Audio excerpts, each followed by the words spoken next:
Alrighty, hadn't done a video in a while or an update, so I wanted to update a couple of things.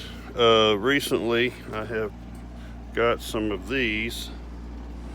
This is an American Flyer O-gauge switch, and they're design is a lot like the Marks switches, but these are 031 in size, that is, whereas the Marks are 027, but they have the same type closing frog or swing nose or whatever you call these switches. I really don't know. They got the big old honking manual thing, and they come on a plate like a Marks does. These particular ones here, I bought about 4 of them. They came in this box. This is the original box, and inside this box was a newspaper dated May 5th of 1941, and I believe that's the original box. I thought that was kind of cool, so I kept the newspaper, obviously. Anyway, the reason I went with these is because this is the Marks one I had over here. I like the Marks. It's pretty much the same design. Problem with these is obviously the rail height is different, and so I had to put this foam piece under here. But what I really wanted to get away from was this is a 27-inch 027 curve, which is about 13 and a half inches in radius. So it took a little research, but the the American Flyers here, this is a 20-inch or 40-inch radius, so it's equivalent to close to 031 on the curve part here.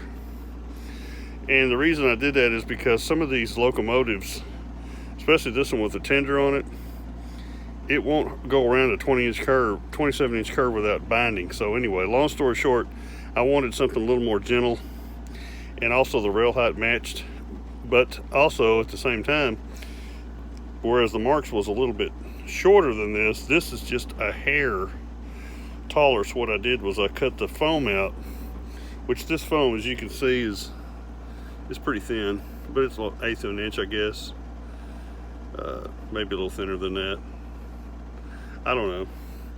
But anyway, and you could actually just match it up from here to here. This is Menards track, and it did go up just a little, so I went ahead and cut the foam out, and it's almost dead on with, probably that thick. Anyway, got one over here on the bench, and these are different than the Marks. They have this funky little, I don't know what you call this thing, but it bridges the points to where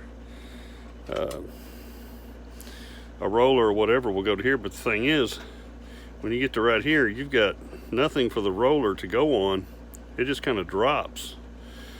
If you have sliders like on a Marks, this probably wouldn't be a big deal. So what I did is, you put this together, and I'll just put it like that.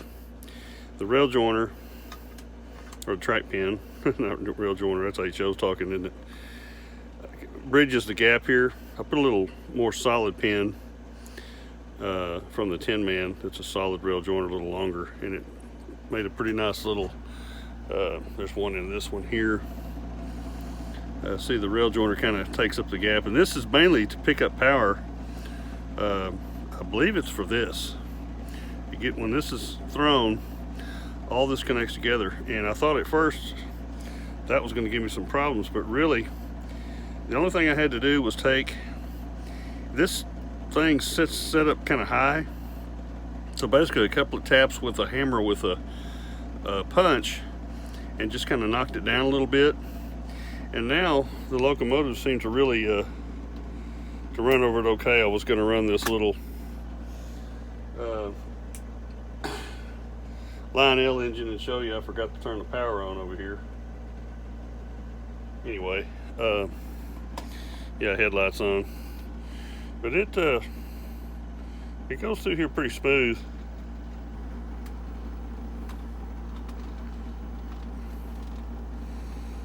I mean, that's That's pretty nice, you know.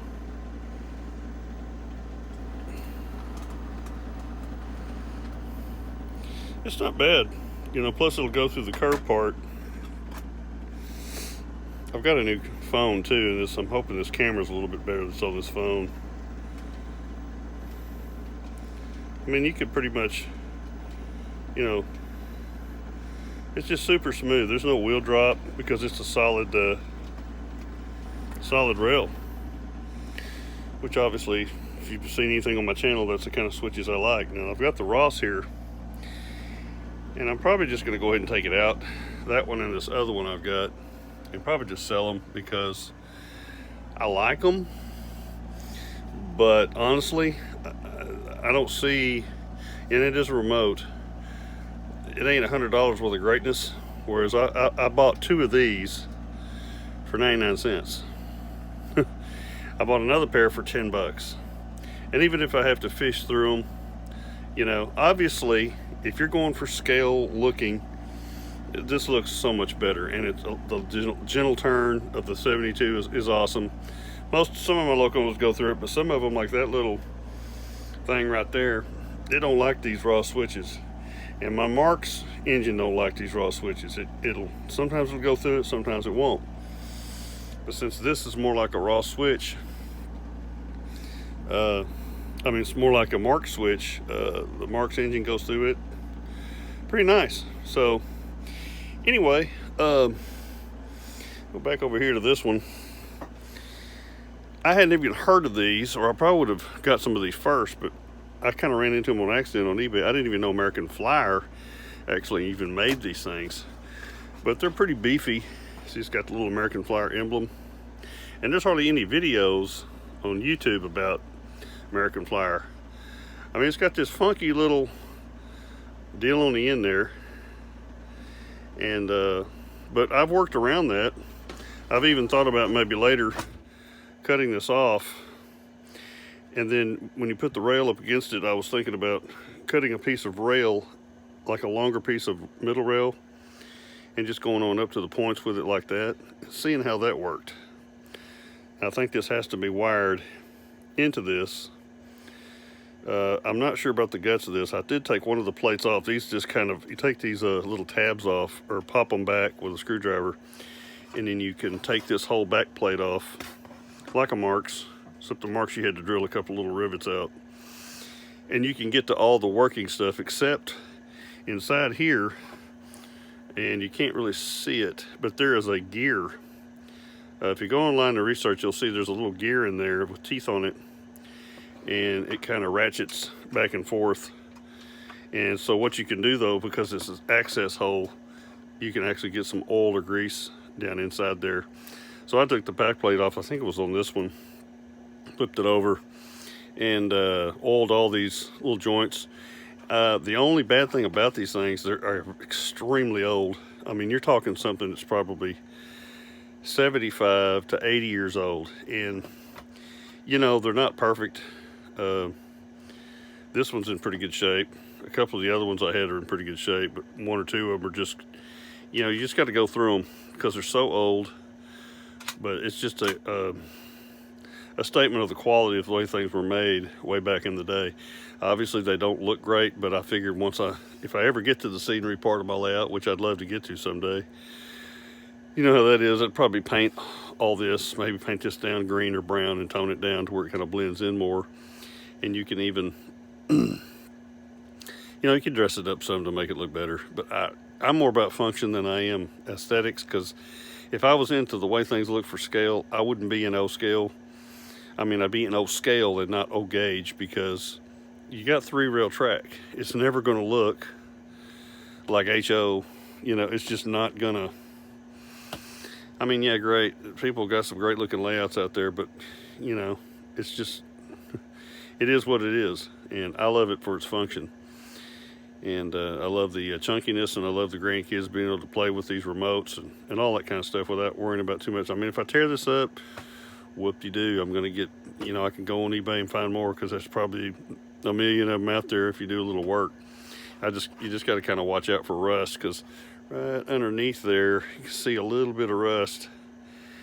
And really, if you wanted to do this right, you probably could drop this in vinegar, but I don't know if vinegar would tear up this. It's probably some type of asbestos board or some type of insulator here. It might chew that up. I don't know. Anyway, I just wanted to do a quick little review of these. I think they're pretty cool. And they're pretty smooth. Like I said, this little engine's kind of particular sometimes.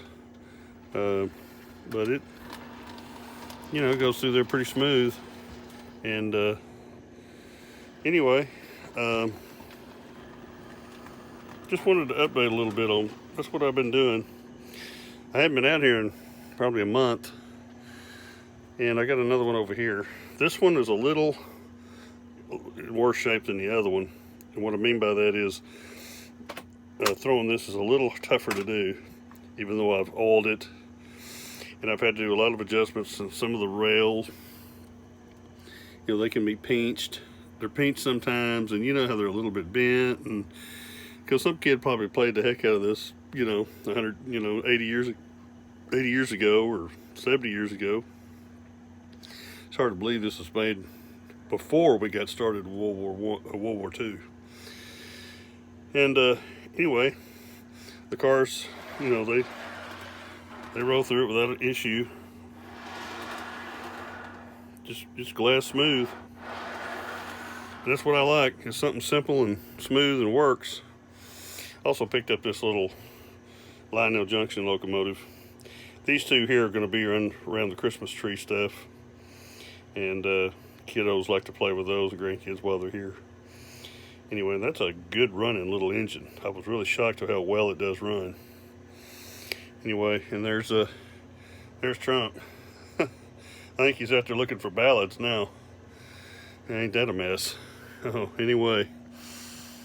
Alrighty, well, I guess that's about it. I thought about too, at some point, could cut this off right here and put a switch throw, over here where this linkage goes away out over here. There's really not a whole lot underneath this plate.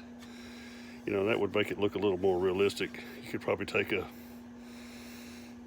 Sawzall, or I'm not really sure what you'd cut that with. Anyway, I don't know, but maybe somebody out there's done something like that. Maybe somebody out there can tell me why in the world did they design this like this? Because even if you put another piece of regular track on here, what was supposed to go in this gap? That's what I don't understand. Anyway, I guess that's all for now.